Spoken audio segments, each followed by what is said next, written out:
is Daniel Robinson. I attend AC Flora, and I'm planning to major in geology at College of Charleston. Good job.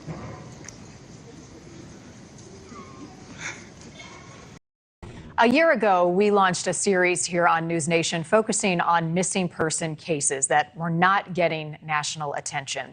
We are continuing that series every Thursday here on News Nation Live. And this morning, we are revisiting a case that still remains a mystery nearly 16 months later.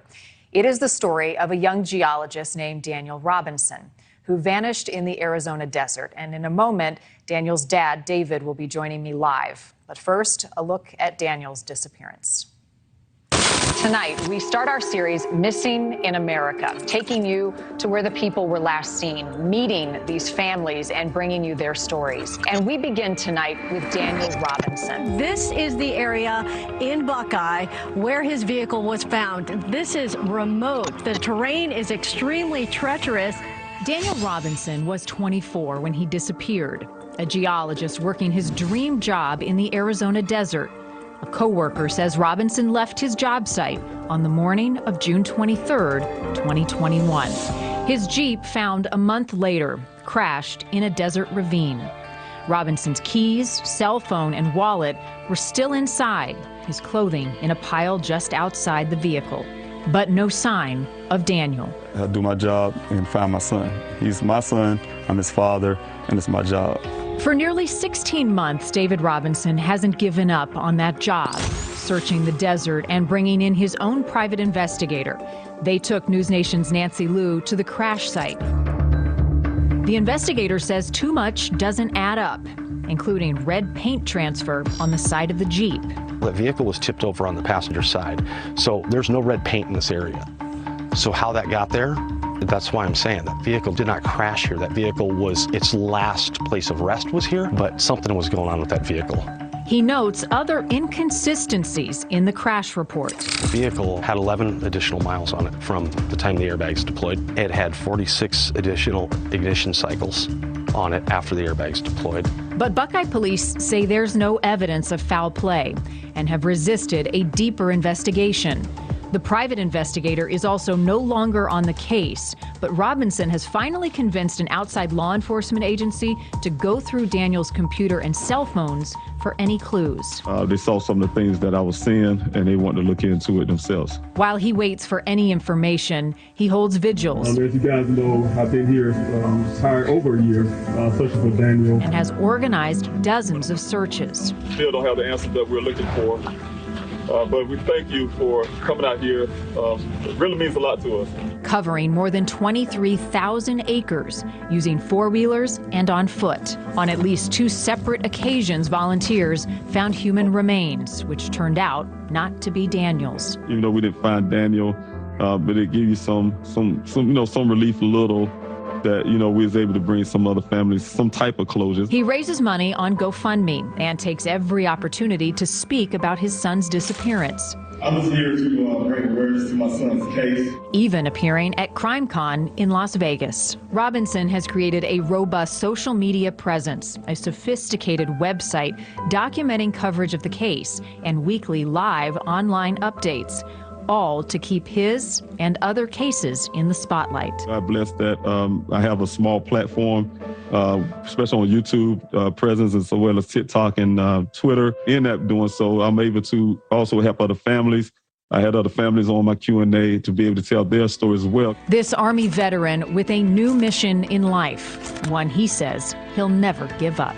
No matter what, we will not leave a soldier behind. My son, he's my son, and I'm definitely not leaving him behind. That's thank you. Local police investigating continue to say they have no evidence of foul play in Daniel's disappearance. Joining me now is Daniel's dad, David Robinson. David, you and I have spoken a number of times over the last year since Daniel's disappearance. By watching this story again, finding him must be all-consuming. You changed your life, moved across the country to search. Yes, thank you for having me on. Yes, it's been very trying for me and my family, Daniel's siblings, his mother, It's been very trying, being out here trying to get the answers that we're looking for. You can imagine after a year now, still searching for Daniel and not having all the answers that we're looking for is very troubling in our mental state. It's really, really hard. Struggling and working with the law enforcement on the outside of Buckeye, trying to get more law enforcement more involved to a point where there's an urgency there. I'm still looking for that urgency after a year. A lot of urgency that will definitely give me more answers, but I'm still on the job. I'm still on the job, putting on my investigative hat, as well as being a father, but also being able to help others as I'm taking this journey. David, I said a moment ago, Buckeye Police, they have a timeline on their website. They say they're still actively investigating, but there's no evidence of foul play. After all of your investigative work and being so close to this case, do you believe that? Well, according to my investigator, I did hire a private investigator, and all the information that we gave them from tangible evidence of the red transfer paint, for instance, 11 additional miles, pressure on the windshield, the fact that we don't even know it's Daniel's clothing that's on the ground, haven't been forensically tested. Those type things will, in my opinion, based on my family knowledge of my son. I've been there from the time he was born. We have a great indication about the way Daniel thinks. So you put all that things in combination that will suggest foul play. Against what the Buckeye Police Department feel, I feel there's more to the story. And you questioned, David, the timeline as well. What stands out to you that may be inaccurate about the timeline? Well, one of the biggest things is the person that's last seen as person should be, that story should be vetted very well. And we later found out in my investigation, his story just didn't match the timeline. He said my son left, for instance, the well site at 9:15, but yet my son made a phone call, his final phone call to him at 9:28.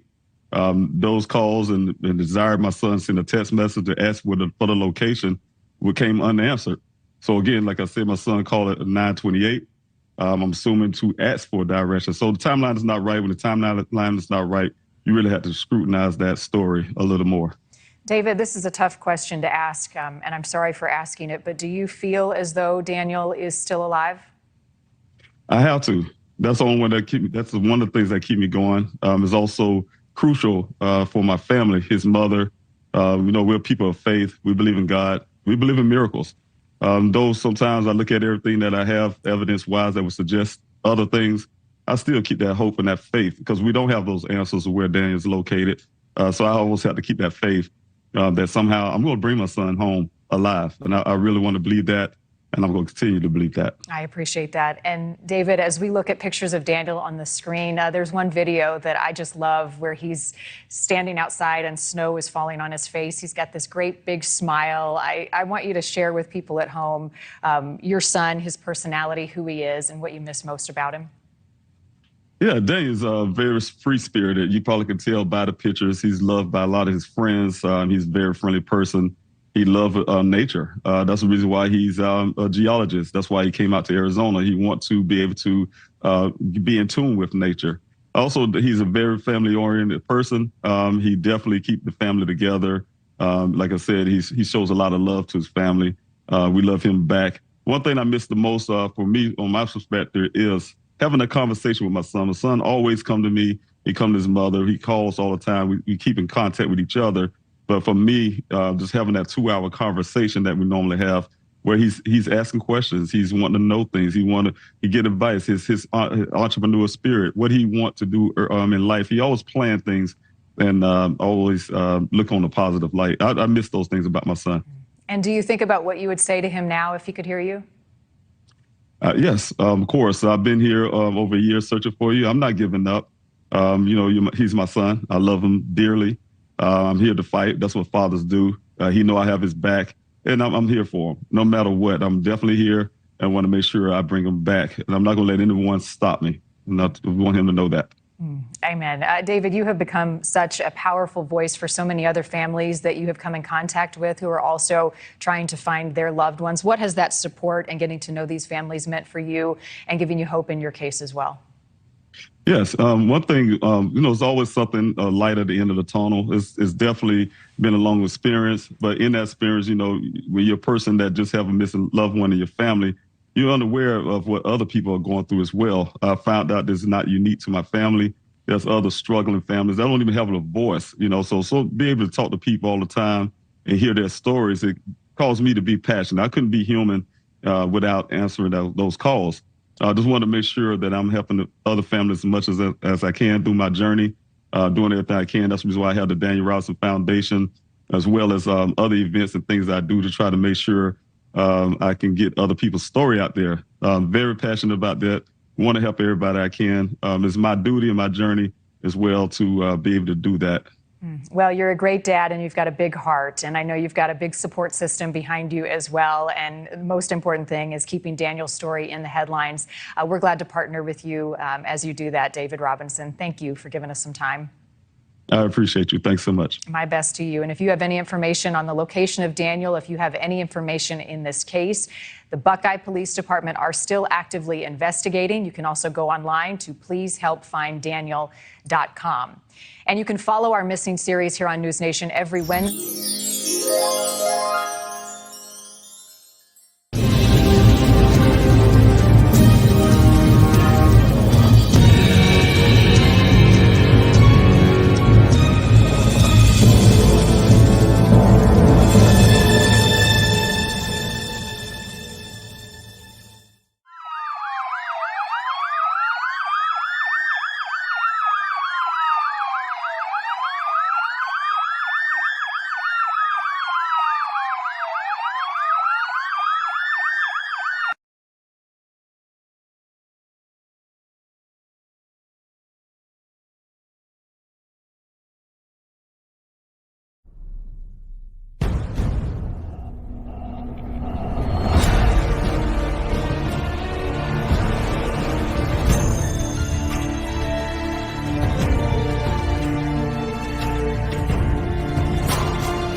Good morning. This is David Robinson, the father of geologist Daniel Cornelius Robinson. I just wanted to let you know up front, I will not be doing it live this morning. I had some things that I had to take care of early this morning. But just want to tell you guys, thank you so much for coming into this Q&A. So we're not going forward right now. This is a pre-recorded Q&A. I just want to, like I said, thank you again for coming in to watch this pre-recorded Q&A. I will be back on this evening or at the 5:30 p.m. That's 5:30 p.m. here in Arizona, as well as in California. I don't think the time changed just yet. And also there'll be 8:30 p.m. out in the East Coast. And so if you guys want to come back this evening, I will be doing a live. But this morning, I have some things I have to take care of, so it would not be alive. So let's get to it.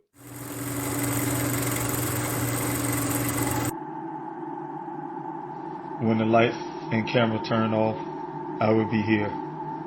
When the interest and conversation fade, I will be here. When there's no one around, a father will do anything it takes to be there for his son, to protect his family.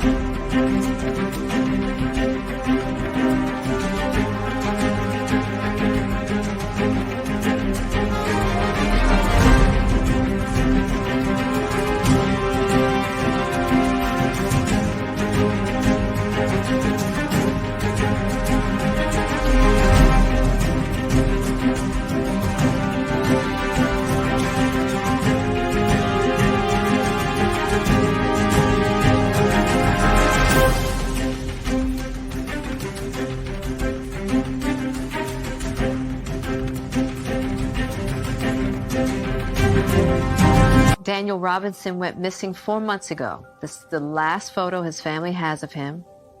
He's a 24-year-old geologist, last seen leaving his job site in Buckeye, Arizona. As the Gabby Petito homicide case garners national attention, another young person has been missing for nearly 3 months, and his family is desperate to find him. 24-year-old Daniel Robinson, a geologist, was last seen on the morning of June 23rd, leaving his work site in the desert of Buckeye, Arizona. David Robinson had only one thought on his mind as he drove the nearly 1,800 miles from his South Carolina home to Phoenix. I had to find my son. And I'm still here currently searching for him. Thank you guys for coming in this pre-recorded Q&A this morning. I am David Robinson, the father of geologist Daniel Cornelius Robinson. Here to search for my son. You guys know I have been here since June 26th doing so. My son, Daniel, a graduate of the College of Charleston in Charleston, South Carolina, came out to Arizona to start his career in geology. He graduated with honors, landed his first job here in Phoenix with a company called Matrix New World, also called Matrix Southwest Groundwater. There, they hired him as a field geologist, also called a hydrogeologist. His job consists of going to different well sites all over Arizona to check viabilities of those wells. He often meet with a representative from a different company that would go out that actually drill the wells, put those wells into the ground. His job, like I said, is just to go out there, get those measurements of the water levels, get the viability of those wells, so they can determine if that well can produce at least 100 years of water. That's which is required by law here in Arizona. It's a desert state, so before that community can be built. So Dane's job is very important. The viability of the well as well. Test the water is tested to make sure that it's drinkable. What's coming out of that earth. So things like that. So it's a very important job that Daniel do. On June 23rd, he was doing just that. He get work assignments off his work computer. From there, he would go to these well sites. But on June 23rd, he did that. I was told, the family and I was told that Daniel made it to his first well site, his first assignment, completed that job, and that was just consist of getting notes and logs.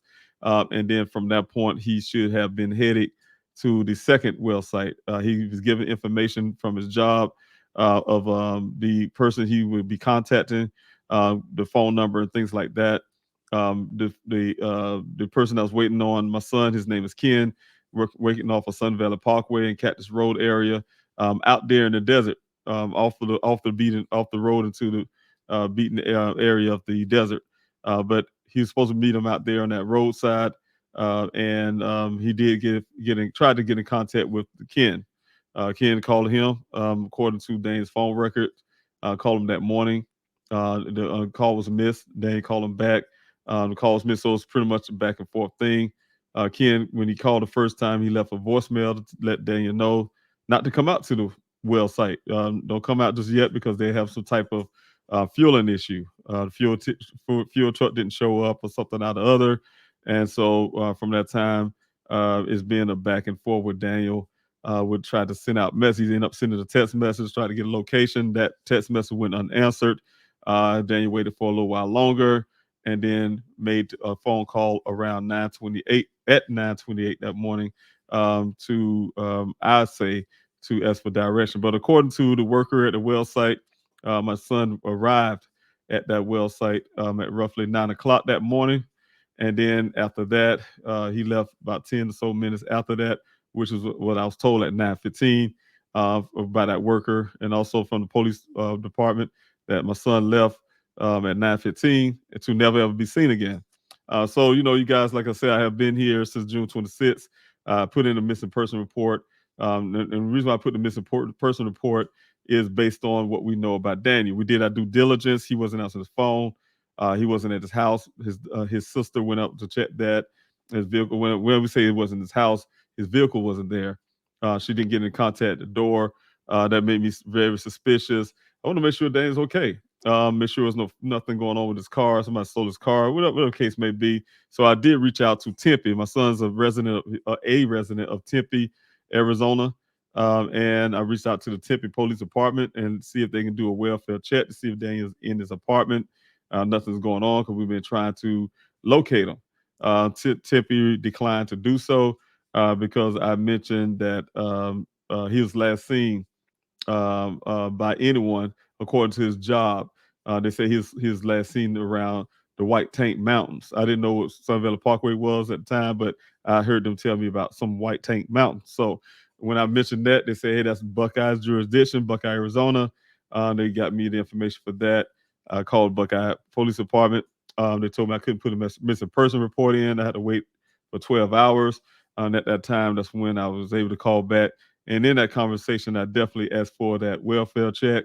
I believe they called Tempe, and then Tempe supposedly had did some type of drive-by.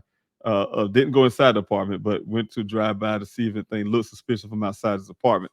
But other than that, Tempe didn't have any interest into that apartment.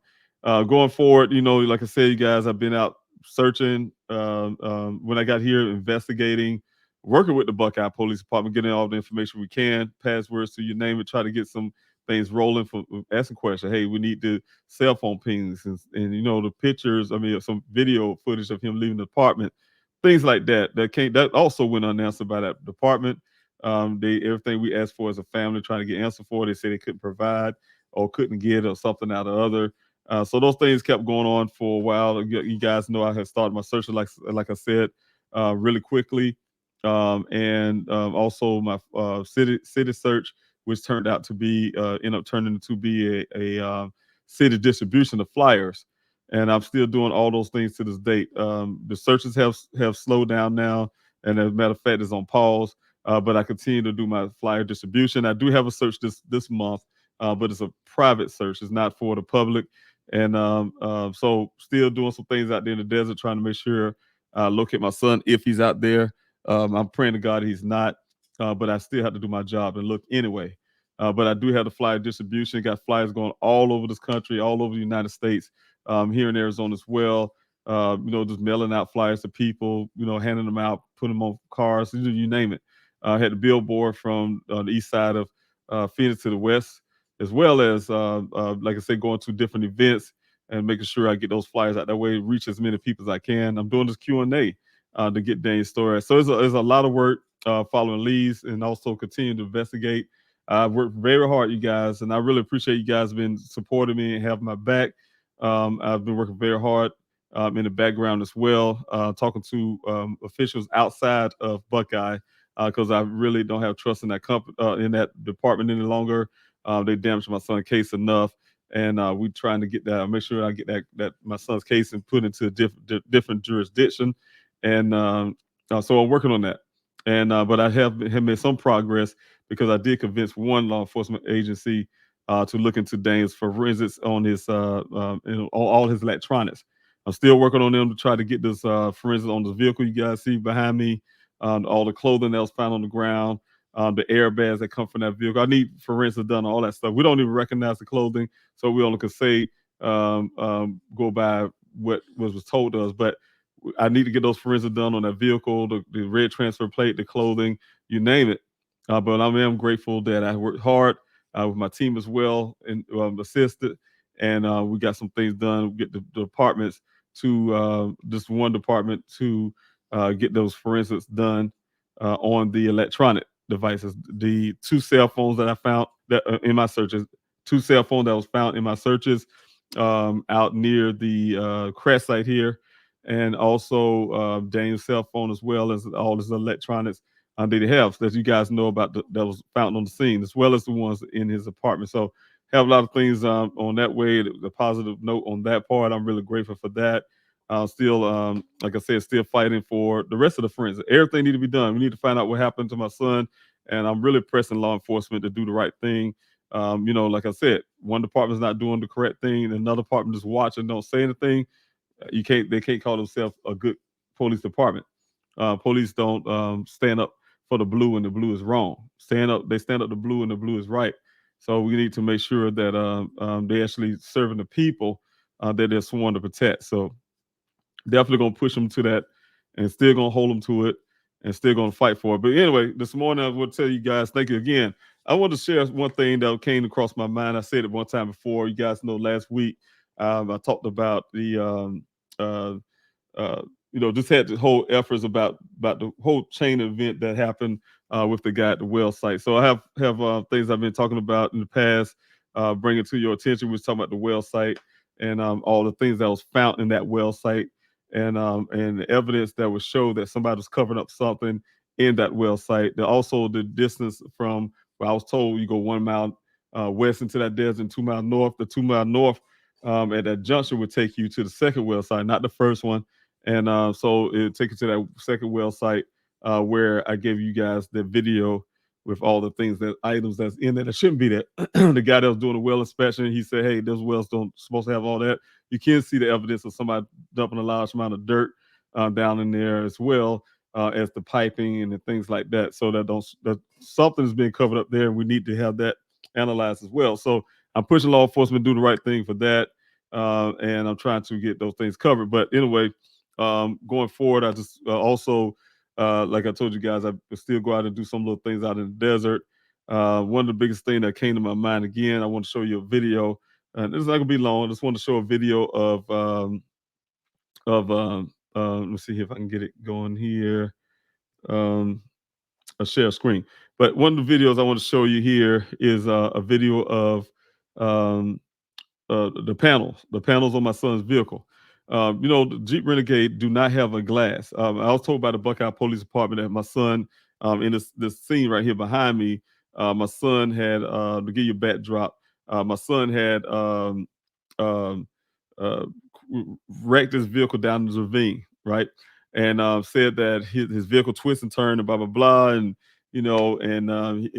once it landed on the side there, my son didn't get any injuries. I was just say, oh, the good part is, after tell me, your son didn't have any injuries because we didn't see any blood in the vehicle, and we know he had a seatbelt on because of the way his seatbelt lock and things like that. But nevertheless, they told me he kicked his way out of the sunroof, and that's when they point out the glass on the ground. That's where the glass come from. And we know the glass didn't come from that sunroof because the Jeep Renegade don't have a sunroof. Let's tell you right there. They didn't do the education. A Google search history, simple Google search history would have told them that the Jeep Renegades do not come with a sunroof glass. But nevertheless, he said he kicked his way out of the sunroof, and we later look at this too in my investigation that there's a key that you use to unlock to get that panel off that sunroof. But my son, according to them, had to use his superhuman strength and kick his way out of the sunroof. But the thing was, if he didn't kick out of the front panel. He kicked out the rear somehow, they're saying. But the thing is, you guys can look at it, and I wish I probably would have put some more pictures up here to show y'all something else too about this panel. Once the panel got out, and I will show you on this evening Q&A. If you guys come back, I'll have those pictures up there. Like I said, this time it's pre-recorded, and I have to get some things prepared for some stuff I do early in the morning. But the panel that came off is tucked under the vehicle. Like literally, if you only way that can get under there, if the vehicle Daniel must be strong and pick the vehicle up and slid under there and drop it back on the panel. So that's one thing you got to look at as well.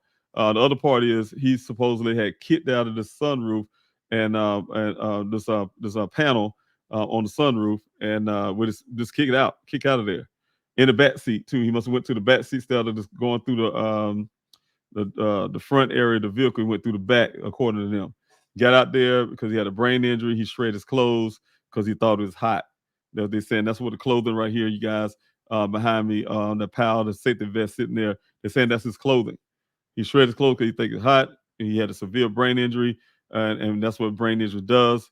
He must have walked off into hid under a tree to cool off, and some wild animal got him. And then they later said they believe because maybe it happened because he wanted to join the monastery and become a monk. So with those things going on with that idiocy in my mind, brain injuries do not make a person shred their clothes. We already know that as well. I know that as well from firsthand experience. But the thing is, one thing I want to put on this about this panel again. So I was going to show you this video real quick, and I did it before. You guys have seen it before, but I want to share a screen again, and I want to play this video. So hold on 1 minute here. I'm going to get it going, and we'll talk about it on the back end.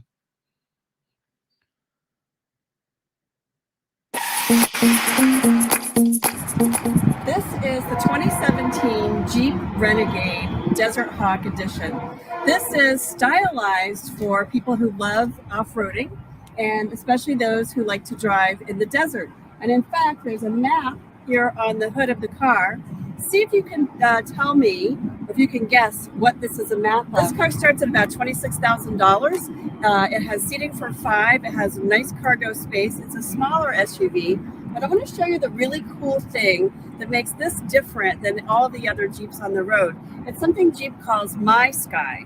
And what this is it's an alternative to being a full drop-top convertible, but still gives you a very big view of the sky. I'll show you. So in the Jeep, it has a typical, let me turn it on.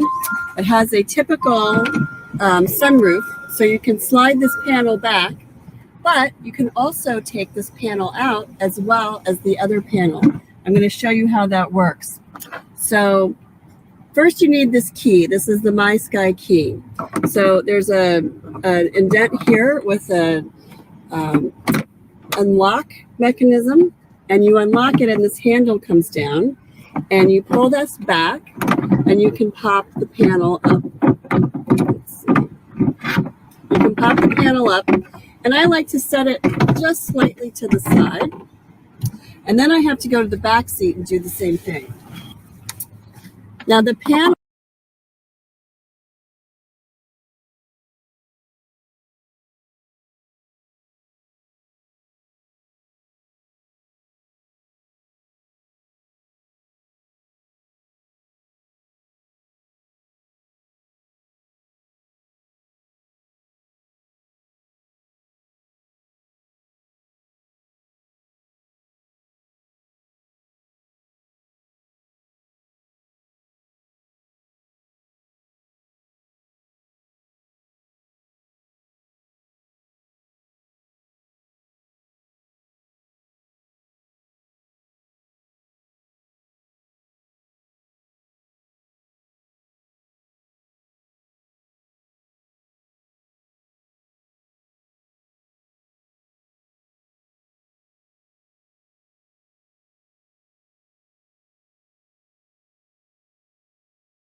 panels are marked with internal colors, red and blue. So this one is blue. I'm sorry, yellow and blue. This one is blue. That panel is yellow. Now I'm going to show you where they store. It's pretty easy. In the cargo space, they're designed to fit right on this floor here. In fact, they come with this carrying case. But they're designed to fit right in this floor. So I'm going to show you how I pull them right off the roof of the car.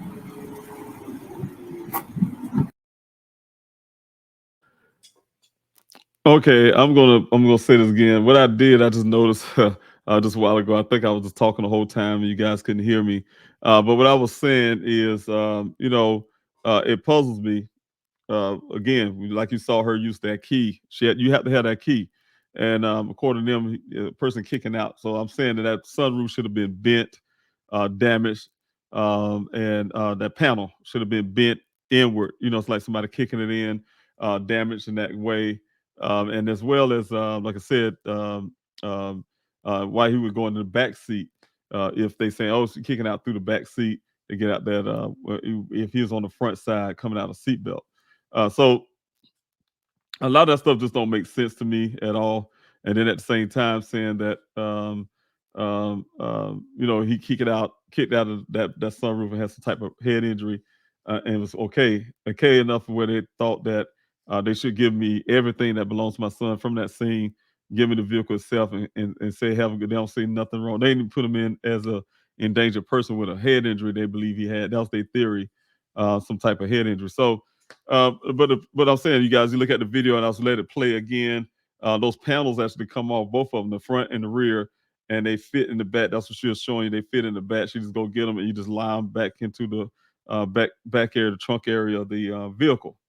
And like I said, when I give you the other pictures, if you guys come back this evening, that's one thing I was mentioning as well. You come back this evening, I should be able to share some of those a little bit more pictures in my arsenal of investigative stuff. And I say, I can go in and share a little bit of that with you, and give you some points into what you will see. You'll see that panel on this vehicle sitting up under the front end of the vehicle. I mean, it's dug in there. Somebody would have to literally pick the vehicle up and slide it up under there to get that panel there, right? That's what it appeared. And then as well as the boot that's just sitting there. Some pictures, like I said, the pictures that I have now up, I will have up there, we have from Buckeye, where the boot is not really that stuck up under there. It's kind of there, but the panel is definitely stuck up under there. But some pictures I got from the rancher was so that the boot is actually up under the vehicle a little bit more. So I do know they've been moving things around, of course. I don't know if they're doing to take pictures, but they've been moving a lot of things around.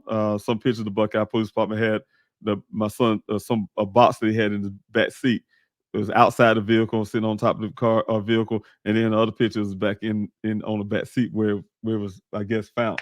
So I know it was there because the rancher pictures kind of matched that box bin in the back where it belongs. But like I said, they moved it out of the vehicle and things like that. So I don't know the reasoning for that as well. But the thing is, I just wanted to point out this video this morning and say, hey, you know what? I don't go just what people say, because you have a gun in the bed and, and you just, things don't make sense. If it don't make sense, it just don't make sense. You got to use common sense a lot of times, especially when you say you're investigating someone's loved one's missing story. You have to use common sense along with techniques to find out what happened, as well as just look at certain things and put those things together. So I was able to put that together like, no, that's impossible for that to be just went down like that, with that panel. So anyway, just wanted to show you that, and I want to go through the rest of that again. So I'm gonna go ahead and continue it.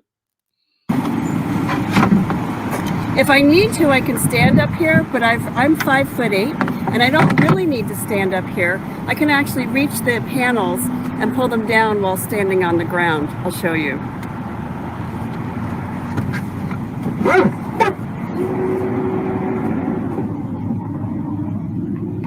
And notice that this one has a blue latch. That specifies that it's for the rear panel.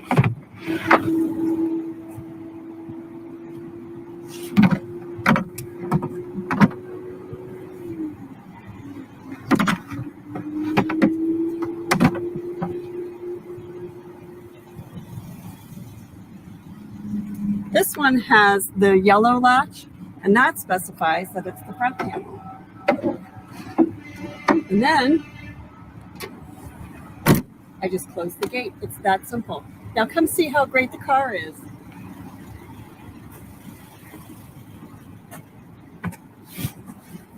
Check out all this sky. Isn't it great?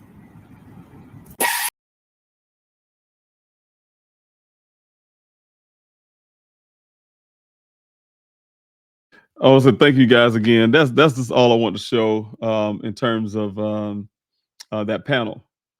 Because I looked at it, I was like, okay, this guy said he just kicked out of, I don't know, hard effort. Those panels look kind of light based on the way she picked it up. It seemed fairly light weight, that is, but it also seemed kind of fairly thin. And I would think that the panel that I would show you this evening would have been damaged, beat up, and things like that. Only damage I could see possibly would be because it got smashed by the vehicle itself, the front end of the vehicle where it's sitting up under. So it kind of smashed down the dirt, and you can see the panel kind of going at an angle where the weight of the vehicle pressing it down in the dirt. So, but anyway, just wanted to point that out to you guys. Also, I just wanted to tell you guys, when you come on to the Q&A, please don't forget to hit that like, share, and subscribe button. I will be working on ways to, and I said this before many times, and I wish I could find the time to do it. You guys, I stay really busy, but I would like to sit down and really give you a better some content and things like that on the Q&A. But like I said, it's not an entertainment channel.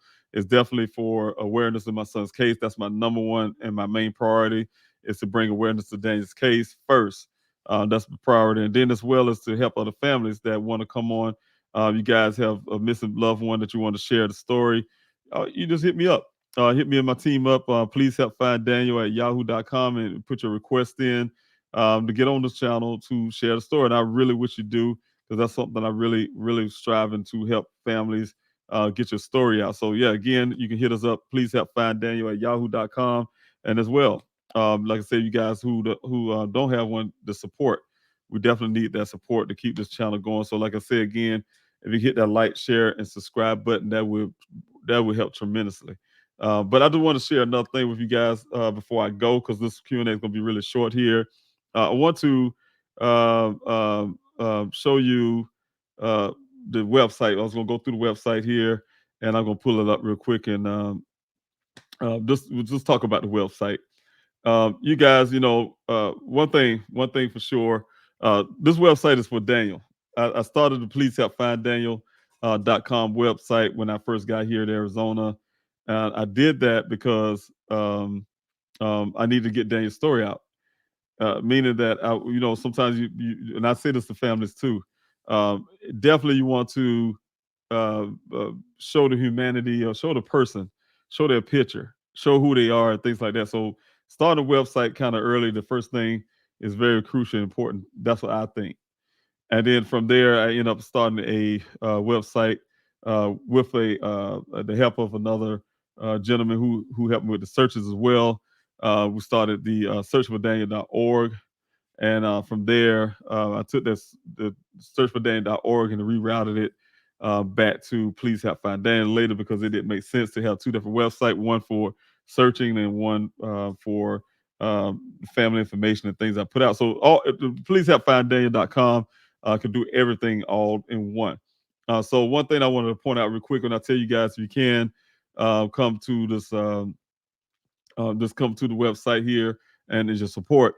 You got up here these tabs. Of course, you have the tabs up here. Volunteer to search and volunteer to search. So you guys, if you hit that tab, of course, I don't have any searching going on right now. I'm just gonna come back to the homepage in a minute, but right now I don't have any searches going on right now. Okay, you hear some of this music. We'll get the music off. But I don't have any search going on right now. It's on pause. Public search, that is on pause. I'm just doing only private searches, and I'm trying to utilize forensic experts and things like that to try to get some answers in investigative side of things. So for right now, and also, you guys, it takes funding. A lot of people will tell you otherwise, but I'll tell you what, you can tell law enforcement ways that they can search for a person without funding or without using resources. They'll be happy to hear it because you definitely need that. You want to keep people safe. you want to get the equipment and things you need to actually do a proper search. But there's a volunteer web page here, and if I did have a search, a lot of information would be here. But right now, like I said, the search is on pause, so I kind of pretty much use the side now for the flyer distribution. So you guys want to volunteer the search, you got the flyer pickup, flyer distribution, stuff like that. You fill out this form, and I'll be able to look at that, and we get some flyers out to you. First of all, so you guys want flyers, you can request that as well. You want flyers, same email address. Please have find Daniel at yahoo.com. Or you can hit the cell phone number 803 2007994. That's 803-200-7994. You can also request it, that way. But if you want it a lot quicker, you try to use that email and request those flyers. We'll be grateful and happy to send them along to you. Again, you have the sign the petition tab, and that will open up a different different page there. And this is the petition. Right now, we're at, and it's climbing 120, and I'm sure it's a little higher than that, at least I hope so. But it's 120,973 voices. Y'all voices there to share and spread the awareness about Daniel's story. That is helpful. You guys, I started, let's see if I can get down the bottom here, but all the updates are here. And if you go far back enough, you can see here where everything started. All right, this is where everything started, way back. Donation after signing, we receive your option to promote the petition. So that's one of the things we put on at the beginning, because we're talking about donation. We need to get those searches keep going. Then as well as went to Justice for Daniel. After months of searching, for Daniel Cornelius Robinson, I've learned there are many families that are going through the same pain. But we didn't get the attention and the concern that we would like to see, and like we see in other cases, the urgency. That's what I was looking for. That word urgency. We haven't been seeing the urgency in Daniel's case, so that changed from that. Started being justice for Daniel. So I had people come out and started signing a petition for that. Then it was signing a petition, because I was then put a family press conference, let you guys know that. But it came from having to try to ask the FBI to come into the case. We need to get this FBI in. You guys have been showing up for that as well. Sign a petition. Calling for the FBI again. That's a second attempt as well. So all these updates are the things that constantly go, updates constantly going as my efforts for Daniel continue. So you'll see a lot of that on the change.org. If you go to that, and you definitely can see the updates, the past updates, and also the updated version right here of everything that's going on now. So please go there and sign a petition. Y'all just hit the petition button, saying you want to sign that petition, and then once you do that, I think it'll take you to. I'm trying to remember exactly. Just put your email address in, and if you have multiple email address, you can do it multiple times. That's just your voice louder. But I think sometimes they do ask some people to verify your email. So if they ask you that, please do that as well, because I definitely need your signatures for this change.org for the everything I want to do out there with law enforcement, with you name it. I need those petitions signed. So again, back at the home screen, I'm going to describe this a little bit here. Home screen, excuse me, you guys. On the home screen here, you have little information at the top there. But one of the things that I want to speak about is this right here, the Zoom meeting. As you guys can come and help me. If you guys want to be an ambassador and for the Daniel Robinson efforts to find my son, to get those flyers out there. If you want to be an ambassador, get those flyers out in your city, in your state. That helps out a lot, you guys. Say, hey, we send those flyers to you. You just be responsible for getting those flyers out. But if you're going to hear the details of that, you just hit the Zoom link here. This is a Zoom link here. Of course, you hit that. It'll take you to to the Zoom. I'm not going to open that now, but it'll take you to the Zoom page, and you can go ahead and join in with us. With the meeting, because I'll be doing that at 5 o'clock every Thursday, 5 o'clock p.m. here, Arizona time, and that's 8 o'clock p.m. Eastern time. So you guys want to come in and join me and learn more about this ambassador program, because the ambassador program is going to help as well as the infrastructure that we'll be helping with the Daniel Rossi Foundation. So if you guys want to help in everything I'm doing here, you want to support somewhere, you want to help, flyer distribution is very important. Getting that word out is very important for myself and other families. You guys have seen the video right here on the other end. I really grateful for News Nation. But that's some more information about Daniel here. You know, saying why we need your help and things like that. I stroll on down. You can definitely see more of the videos here.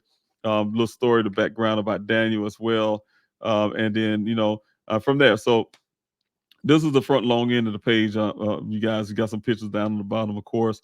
I'm just going to do a quick run through this. And then, like I said, the donate tab. You got donate tab here, but you also got one at the top up there. So either one of those, they go to the GoFundMe. So you guys see them at 305,000. I'm really trying to reach that goal.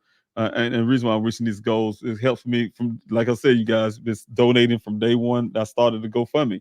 And that GoFundMe kept me here the entire time, kept me going, keeping the flyer distribution going, kept the searches going at the time, and everything else. I was supporting in every other way here, all my efforts, just being here, keep my boots on the ground, that kind of stuff. Just really been helping from day one, and that got me this far. It got me this far. Like I said, I was happy to report that with the efforts, me being here, nobody would have fought like that. Being here, and my son's forensics are being done on the electronics, things like that.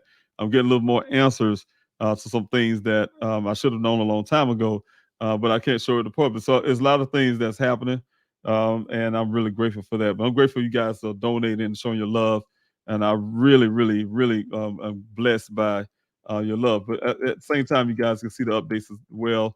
There's been updates here. I try to get updates as much as possible for you guys. And you guys have already donated. I will be getting on there to tell you thank you. I had to go through that as well. But I want to also let you know the updates. You read these updates as well. And I try to keep some update of what I'm doing currently. So again, thank you so much for your donation and your help in my efforts of being here. Also, to submit information, like I told you guys, you got the news and updates, but submit information. This tab right here goes when you're out there in the searches. And this is stuff I was telling you guys about before. I had some issues in my searches because the volunteers was diverted from this page. This page is very important. You just type in your name, in the spot, of course. And see, my typing is getting bad this morning. But so you just type in, and then what happens is you put in the coordinates and then we have ways to help volunteers get the coordinates of where they may find some bones out there and stuff like that. Something suspicious item, you put it there, and then you choose a file. Once you choose the file here, your camera will come up, and then you can take a picture and all that stuff. Once you hit that submit button on the bottom here, all the stuff right here. When I had to investigate at the time, it go to my investigator. One copy go to the Buckeye Police Department, and as well as a copy go to myself. So everybody got a copy. Even Buckeye Police Department get a copy of bones and the location where those things are found. So it works very well. Had no problem with that. Of course, I've been introduced to some other things, and that wasn't helpful for getting the information up.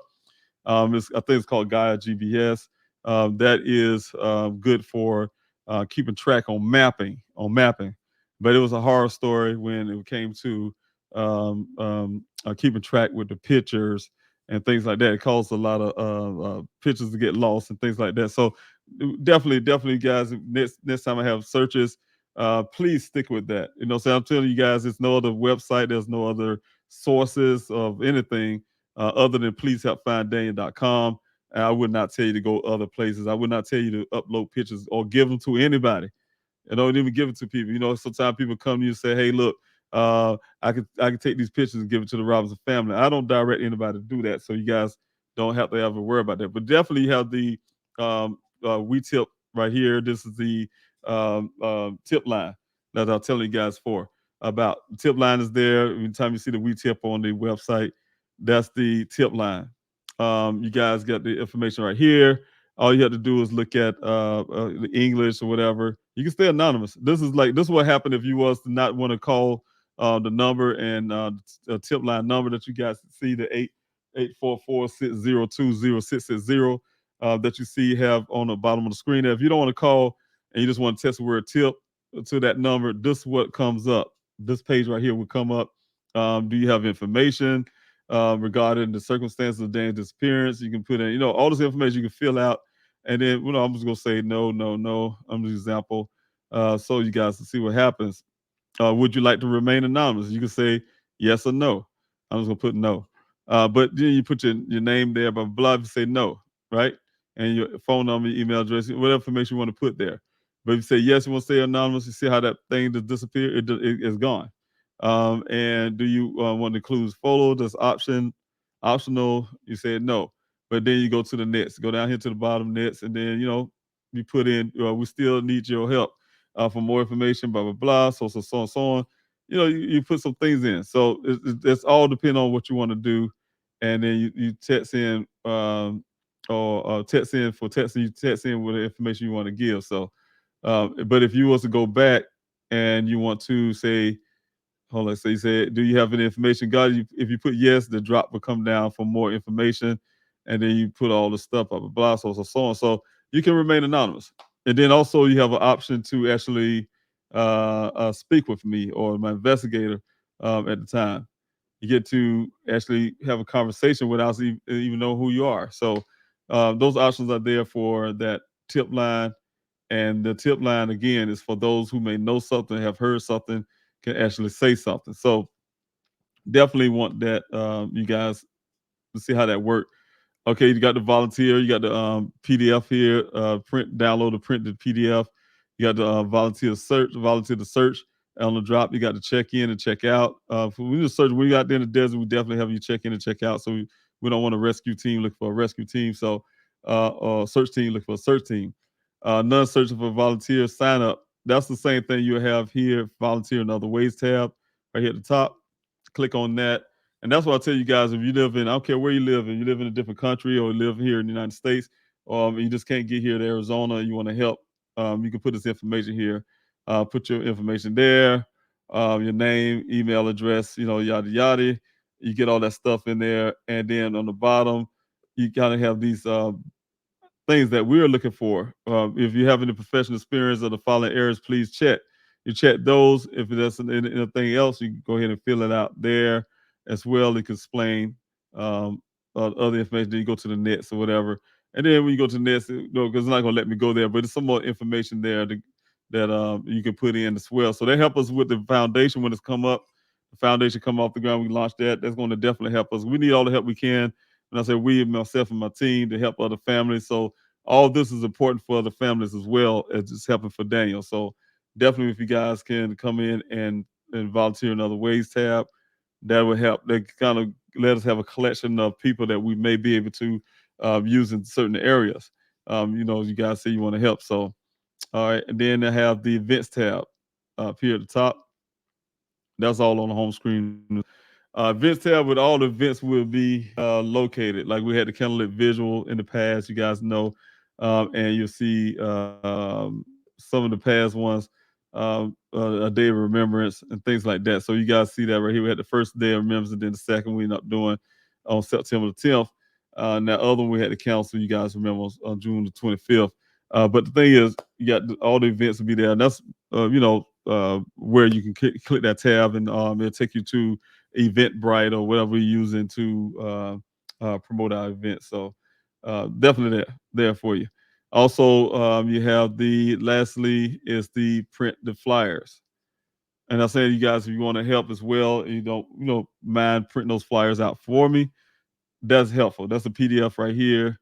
It'll come up and, so you have the front and the back. And as guys know, the flyers, I would do it. It'd be like here, you guys, the front and back. Oh, got it upside down, front and back.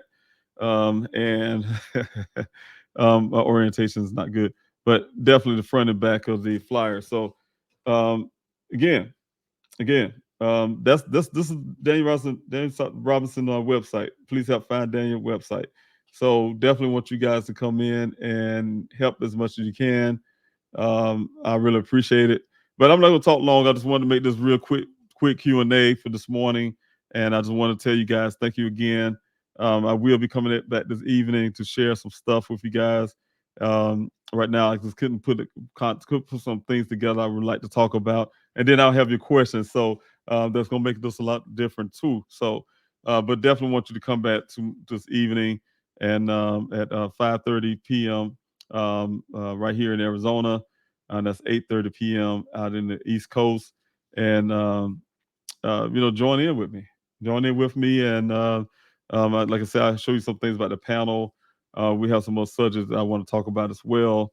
Come back and I want to answer your questions. So again, thank you so much. I really appreciate you guys coming out to this pre-recorded Q&A. And I am David Robinson, the father of geologist Daniel Cornelius Robinson. And just want to tell you, thanks so much for your time. Thank you for your love. And I'll see you on this evening.